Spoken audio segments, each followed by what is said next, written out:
আসসালামু আলাইকুম অডিয়েন্স, আমাদের খাবারের মেনুতে পছন্দের একটি রেসিপি হচ্ছে ভুড়ি বা বট।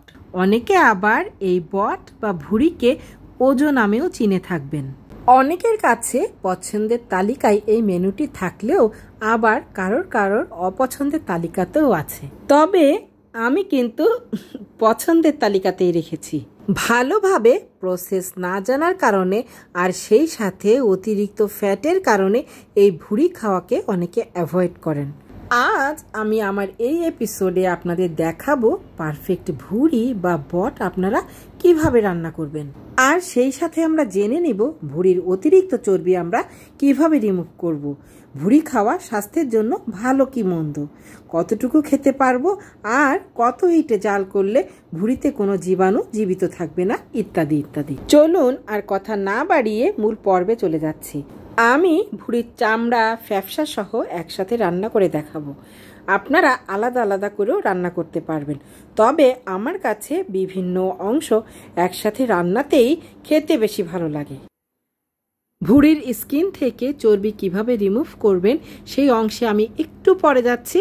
আগে আপনারা কিভাবে রান্না করবেন সেই প্রসেস চলুন দেখে নিই। আমি ভুড়ির অংশ খুব ভালোভাবে পরিষ্কার করে, বন্ধুরা দেখুন, এভাবে একটু ছোট ছোট টুকরা করে নিয়েছি। আমি খুব বেশি রান্না করে দেখাবো না, আমি অল্প পরিমাণ মানে হাফ কেজি ভুড়ি রান্না করে আপনাদের দেখাবো। হাফ কেজি ভুড়ি থেকে বন্ধুরা খেয়াল করুন আমি এতগুলা চর্বি বের করতে পেরেছি। আপনারা চাইলে এই চর্বি তেল হিসেবে ব্যবহার করেও রান্না করতে পারেন, তবে আমরা জানি অ্যানিমাল ফ্যাট আমাদের স্বাস্থ্যের জন্য খুবই খারাপ। এ কারণে আমি রেগুলার খাওয়ার সয়াবিন তেল দিয়েই রান্না করব। আমি হাফ কেজি ভুড়ি রান্না করার জন্য 1 কাপ কোচানো পেঁয়াজ নিয়ে নিয়েছি। পেঁয়াজ একটু লাল লাল হলে আমি এর ভিতরে দিয়ে দিয়েছি লবঙ্গ, এলাচ, তেজপাতা আর গোলমরিচ।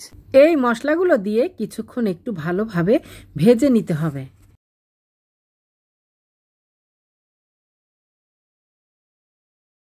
এবার এর ভিতরে আমি দিয়ে দিচ্ছি 1 চা চামচ পরিমাণ লাল মরিচের গুঁড়া, 1 টেবিল চামচ রসুন বাটা, হাফ চা চামচ আদা বাটা, হাফ চা চামচ জিরা বাটা, সামান্য পরিমাণ গোটা জিরা। সমস্ত উপকরণ খুব ভালোভাবে কষিয়ে নেব এবং মশলা কষানোর শেষ পর্যায়ে আমি এর ভিতরে দিয়ে দিব লবণ এবং হলুদ গুঁড়া। আমি 1 চা চামচের মতো লবণ এবং হাফ চা চামচের মতো হলুদ গুঁড়া নিয়ে নিয়েছি।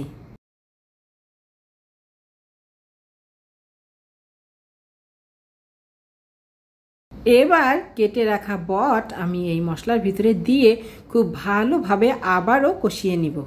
চলুন এবার আমরা জেনে নিই ভুড়ি সম্পর্কিত কিছু তথ্য। আমরা সকলেই জানি কাঁচা মাছ মাংসে প্রচুর পরিমাণে জীবাণু থাকে, আর ভুড়িতে তো আরও বেশি। ভুড়িতে এমন অনেক জীবাণু আছে যার কারণে আমাদের মৃত্যু পর্যন্ত হতে পারে। তবে খুশির খবর হচ্ছে 100 ডিগ্রি সেলসিয়াস তাপমাত্রায় 30 মিনিট রান্না করলে ভুড়িতে থাকা সমস্ত জীবাণু মারা যায়।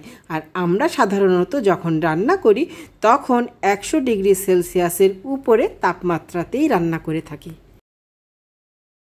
এবার আমি কিছুক্ষণের জন্য ঢেকে রাখবো এবং ঢেকে রাখার কিছুক্ষণ পর দেখবেন যে পানি বের হয়েছে। প্রথম পর্যায়ে কোনো রকম পানি না দিয়েই আমি সব রকম মশলা দিয়ে খুব ভালোভাবে কষিয়ে নিব।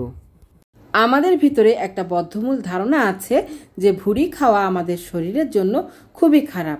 আসলে কিন্তু সেটা নয়। চলুন আমরা জেনে নিই ভুড়ি থেকে আমরা আমাদের শরীরের জন্য কি কি উপকার পেয়ে থাকি। ভুড়ি রোগ প্রতিরোধ ক্ষমতাকে শক্তিশালিত করে, হাড়কে শক্তিশালী করে, মাসল বৃদ্ধিতে সহায়তা করে, ওজন বৃদ্ধিতেও সহায়তা করে। তাছাড়া এই ভুড়িতে আমরা প্রচুর পরিমাণে ভিটামিন B12 পেয়ে থাকি এবং প্রচুর পরিমাণে জিঙ্কও পেয়ে থাকি। ভুড়ি কষানোর কাজটি খুব ভালোভাবে ধীরে সুস্থে করতে হবে।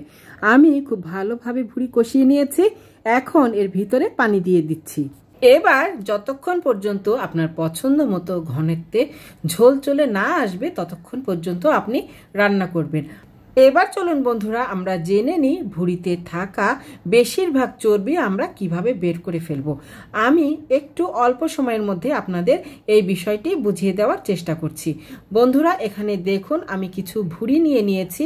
এই ভুঁড়িগুলো আমি খুব ভালোভাবে পরিষ্কার করে যেদিন রান্না করব তার আগের দিন আমি অল্প হলুদ দিয়ে ফুটিয়ে রেখেছিলাম। এরপর ঠান্ডা হলে পাতিল সহ আমি ডিপ ফ্রিজের ভিতরে ঢুকিয়ে রেখেছিলাম।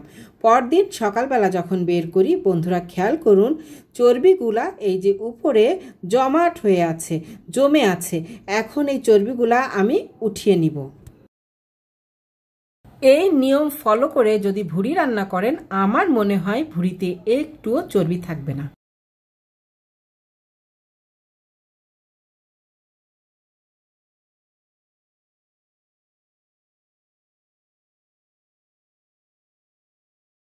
এই যে দেখুন বন্ধুরা সমস্ত চর্বি আমি উঠিয়ে নিয়েছি। এখন এই ভুঁড়ির এই অংশগুলো আমি খুব ভালোভাবে বারবার ভালো পানি দিয়ে ধুয়ে ফেলবো।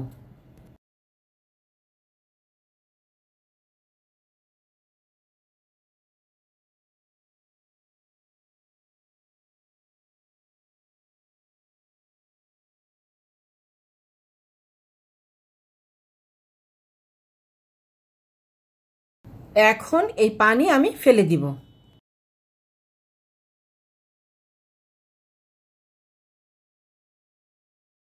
এবার বেশ কয়েকবার পানি দিয়ে আমি ভুঁড়ির এই অংশগুলো ভালোভাবে ধুয়ে ফেলবো।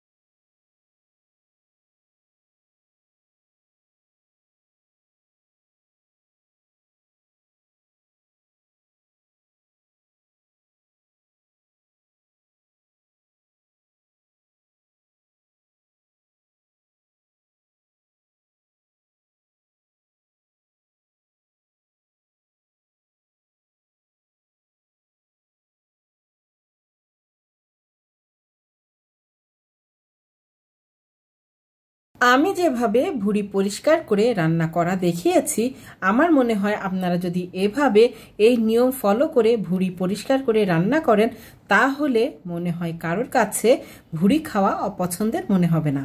এটা আসলে আমার নিজস্ব ব্যক্তিগত মতামত। আপনাদের মতামত যদি ভিন্ন হয় তাহলে কমেন্ট করে আপনারা সেই মতামত প্রকাশ করতে পারেন। এভাবে ভুঁড়ি প্রসেস করে রান্না করলে ভুঁড়িতে একদমই চর্বি থাকে না। আর আমরা যে ভয় করি যে ভুঁড়িতে অনেক চর্বি থাকে, এটা খেলে আমাদের ক্ষতি হবে, সেই ভয় থেকেও আপনারা মুক্তি পাবেন। আমার পছন্দ মতো ঝোল শুকিয়ে নিয়ে আমি নামিয়ে ফেলেছি।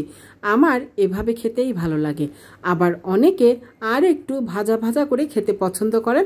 আপনারা যারা ভাজা ভাজা করে খেতে পছন্দ করেন তারা আরও একটু ঝোলটা শুকিয়ে নেবেন। যে কোনো জিনিস বেশি পরিমাণে খাওয়া কিন্তু একদমই ঠিক নয়। এবার চলুন আমরা জেনে নিই একজন মানুষ দৈনিক কত গ্রাম ভুঁড়ি খেতে পারবেন।